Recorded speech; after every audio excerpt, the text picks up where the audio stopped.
Hello everyone, my name is Anish Singh Thakur and welcome back to the second episode of Learn with Upstocks. इस video में हमने ये देखा कि what is stock market, market की basics क्या होते हैं।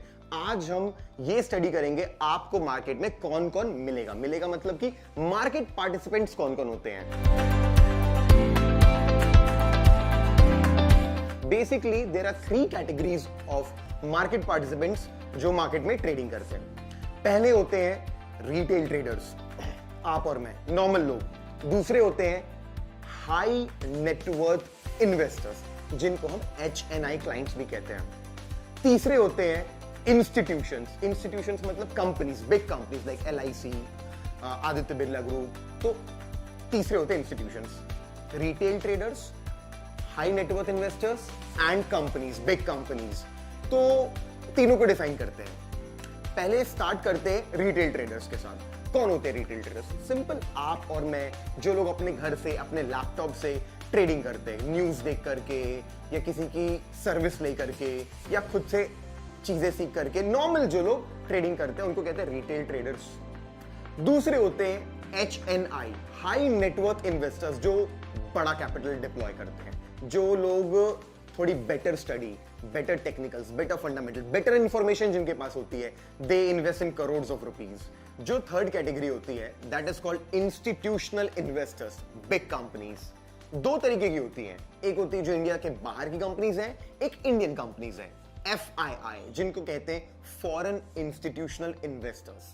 दूसरे होते हैं DII, डोमेस्टिक इंस्टीट्यूशनल इन्वेस्टर्स। अब एग्जांपल के तौर पे फॉरेन इंस्टीट्यूशन बहुत सारी कंपनी हो सकती है, जैसे कनाडा पेंशन फंड, बहुत सारी गवर्नमेंट कंपनीज होती हैं, बहुत सारी म्यूचुअल फंड कंपनीज होती हैं, एसेट मैनेजमेंट कंपनीज होती हैं जो हमारे स्टॉक मार्केट में पैसे लगाते हैं। इवन इंडिया, बाहर से आकर के भी इंडियन स्टॉक मार्केट में पैसे इन्वेस्ट करते हैं।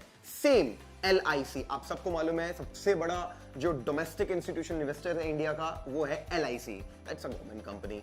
सो ये दो कैटेगरीज होती हैं। अब मैंने बताया 3 कैटेगरी होती है, आप और मैं तो रिटेल में आते हैं, राइट? तो क्या लगता है, मैं 1 सेकंड का पॉज लूंगा इस वीडियो में और आपसे पूछूंगा, रिटेल, HNI, इंस्टीट्यूशन, कौन सबसे ज्यादा इंपॉर्टेंट होगा? आई गेट शॉक समटाइम, कभी कभी मुझे मतलब लगता है, कई लोग जवाब देते हैं रिटेल सबसे इंपॉर्टेंट है, कई लोगों को लगता है। शायद ऐसा इसलिए लगता होगा क्योंकि आपको लगता है इंडिया की पॉपुलेशन ज्यादा है, बट नहीं यार, इवन इंडिया की पॉपुलेशन ज्यादा हो के भी स्टॉक मार्केट में अवेयरनेस बहुत कम है लोगों की। Only 4% of Indians invest in stock market. सोचो, इतनी ज्यादा पॉपुलेशन होके भी। वेल, मैटर ये नहीं करता कि कितना इन्वेस्ट करते हैं, बात ये है कि 1 2 3 सबसे इंपॉर्टेंट कौन है? सबसे इंपॉर्टेंट होता है guys third one, the institutional investors. ये लोग इतने ज्यादा पैसे इन्वेस्ट करते हैं कि इनके कारण ही मार्केट मूव करता है। पहली कैटेगरी होती है इंट्राडे ट्रेडिंग। जब आप मॉर्निंग 9 to 3:30 PM तक ट्रेड करते हो, लेकिन आप मतलब डन हो कि आप इस ट्रेड को कैरी फॉरवर्ड नहीं करोगे नेक्स्ट दिन के लिए, तो उसको बोलते हैं इंट्राडे ट्रेडिंग। कि आपने आज पोजीशन ली, आपको प्रॉफिट हुआ, लॉस हुआ, जो भी हुआ, आपने आज कैच एग्जिट कर दिया, इसे कहते हैं इंट्राडे ट्रेडिंग।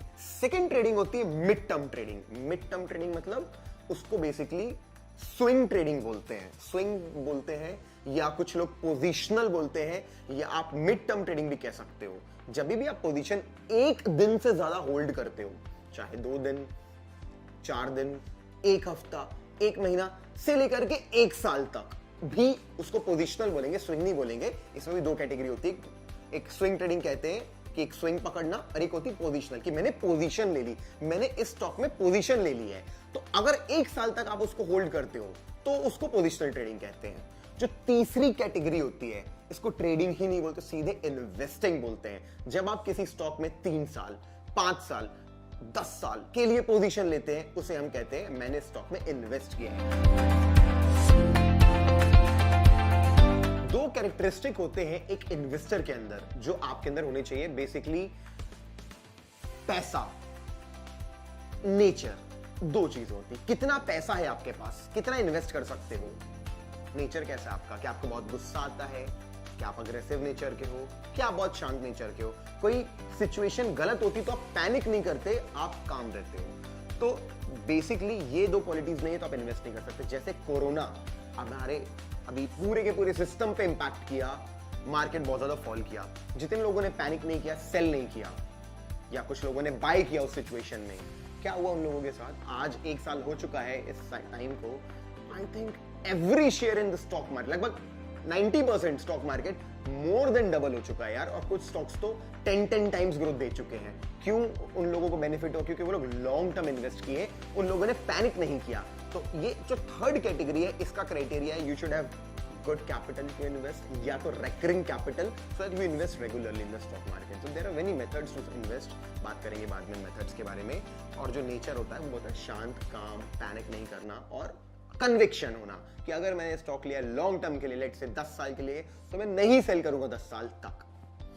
वापस आते हैं सेकंड कैटेगरी में, स्विंग ट्रेडिंग। देखो इसमें थोड़ा कम कैपिटल भी चलेगा और उतना ज्यादा पेशेंस भी नहीं चाहिए, क्योंकि आप ट्रेड 10 साल तक नहीं कर रहे हो, 5 साल तक नहीं, फिर भी कम से कम 2 दिन रखना है, 4 दिन रखना है, 5 दिन रखना है, कुछ तो होना चाहिए। ऐसा नहीं कि आपने आज ट्रेड किया और रात को नींद ही नहीं आ रही है, यार कल सुबह क्या होगा, मार्केट गैप डाउन तो नहीं खुलेगा, गिर तो नहीं जाएगा। अगर ऐसा है तो आप नहीं कर सकते, तो इसके लिए भी पेशेंस चाहिए गाइस, ठीक है। स्विंग ट्रेडिंग या पोजिशनल ट्रेडिंग के लिए भी you need to have good patience and good capital definitely, but you get some leverage from your broker. You get some leverage in futures and there are a lot of methods to do swing trading, जिसके बारे में हम आने वाले videos में बात करेंगे। तो आपको थोड़ा सा लेवरेज देता है आपका ब्रोकर एंड आपको थोड़ा पेशेंस कम चाहिए, बट कुछ तो चाहिए। इंट्राडे ट्रेडिंग क्या होती है? इंट्राडे ट्रेडिंग क्या होती है? जब भी आप ट्रेड करने जाएंगे, आप स्टॉक्स का अकाउंट खोलेंगे, 2 टाइप के ऑर्डर मिलते हैं, एक होता है इंट्राडे और एक होता है डिलीवरी। क्या फर्क है इंट्राडे पे क्लिक करने से और डिलीवरी पे क्लिक करने से? जब डिलीवरी पे क्लिक करते हैं, अगर कोई स्टॉक 100 रुपए का है तो 100 रुपए देने पड़ते हैं, बट जब आप इंट्राडे पे क्लिक करते हैं तो आपको कुछ मार्जिन मिलता है। मार्जिन लेवरेज क्या होती है? कुछ kind of a single day loan, कि आपको कहते हैं आप एक काम करें, आपके अकाउंट में 10,000 रुपए है, आप 30,000 का स्टॉक ले लीजिए, लेकिन आपको प्रॉफिट हो या लॉस हो, आपको सेल करना पड़ेगा 315 पे, 315 320 होता है, ऐसा टाइम होता है। तो इसको बोलते हैं इंट्राडे ट्रेडिंग, जब आप थोड़ा सा मार्जिन लेवरेज लेते हैं। तो यार इसके लिए ना पेशेंस कम चाहिए, मतलब क्योंकि आप होल्ड नहीं करो, चाहे कुछ भी हो जाए आप होल्ड नहीं करने वाले, तो आपको पेशेंस डेफिनेटली कम चाहिए इन 2 सेगमेंट से। और कैपिटल भी अगर आपके पास, यार देखो there is no limit for capital, but I can say even you can start with 5,000 10,000 20,000 50 1 lakh, कितने भी अमाउंट से आप इंट्राडे ट्रेडिंग एक्सपीरियंस कर सकते हैं। But definitely you need to have good capital to make good money, but intraday trading करने के लिए उतना कैपिटल भी नहीं चाहिए होता जितना स्विंग या लॉन्ग टर्म इन्वेस्टिंग के लिए चाहिए होता है। So that is called intraday trading. तो इंट्राडे ट्रेडिंग में आपको अब स्टॉक्स, आपका ब्रोकर कुछ मार्जिन प्रोवाइड करता है, तो इसीलिए you can have you know there is no defined capital as such 5,000 10,000 20,000, but you can start with any amount। but आपका ब्रोकर आपको मार्जिन देता है, लेकिन वो 3:15 तक के लिए रहता है। तो इसीलिए आपको इंट्राडे ट्रेडिंग में जो लेवरेज होता है काफी अच्छा मिलता है, कंपेयर टू स्विंग या इन्वेस्टिंग में तो मिलता ही नहीं। स्क्रीन टाइम क्या होता है? कितना समय लैपटॉप के सामने देना है, कौन सा टाइम फ्रेम देखना है, कितनी देर तक ये लैपटॉप देखना है। तो लॉन्ग टर्म इन्वेस्टिंग में बहुत कम स्क्रीन टाइम होता है, बेसिकली देखना ही नहीं पड़ता। आपने डिसाइड किया लॉन्ग टर्म इन्वेस्ट करना है, इन्वेस्ट किया, देखा ही नहीं आपने, जब तक कि आपका टाइम फ्रेम पूरा नहीं होता 3 साल 5 साल का। स्विंग ट्रेडिंग में भी बहुत कम स्क्रीन टाइम होता है। बेसिकली प्रोफेशनल्स जो होते हैं, जॉब जो करते हैं, वो स्विंग ट्रेडिंग करते हैं, क्योंकि वो अपना डिसाइड करते हैं कि यार ये अगर ऐसा कुछ होता है मेरे स्टॉक में, ये इस लेवल को ब्रेकआउट करता है, तो मैं इसे बाय करूंगा और मैं इसे होल्ड करूंगा 3 हफ्ता 4 हफ्ता। और सबसे ज्यादा स्क्रीन टाइम होता है intraday trading. I would suggest जो प्रोफेशनल्स होते हैं, जो स्क्रीन टाइम नहीं दे सकते, they should not do intraday, but जो पूरा टाइम दे सकते, मार्केट स्टडी कर सकते, they should be doing intraday trading. 3 चीजें मैंने आपको बताई, money, nature and screen time. ये तीनों में आपको अब ये तीनों कैटेगरीज को देख करके डिसाइड करना है आप क्या करना चाहते हैं। आई होप आपको ये वीडियो देख के कुछ इंफॉर्मेशन मिली होगी कि आप कैसे मार्केट में एंटर कर सकते हो, आप किस तरीके से ट्रेड कर सकते हो। तो अगर आपको ये वीडियो और इसका कंटेंट पसंद आया तो please like the video and definitely I think you should share with all your friends जो लोग इस फील्ड में इंटरेस्टेड है या इसमें एंटर करना चाहते हैं। And definitely do comment your views यार, we like to see your feedback, आपके questions, आपके suggestions, they are definitely welcome। and अगर आप इस पहली बार इस वीडियो को इस चैनल पे आए हो तो you should subscribe to the Upstox channel, because यहाँ पे बहुत वैल्यूएबल कंटेंट मिलेगा। और अगर आपने बेल नोटिफिकेशन वाले बटन को भी क्लिक किया तो उससे आपको अपडेट्स बहुत फास्ट मिलेंगे। So make sure you click that as well. Thank you so much guys, and I will see you soon in the next video.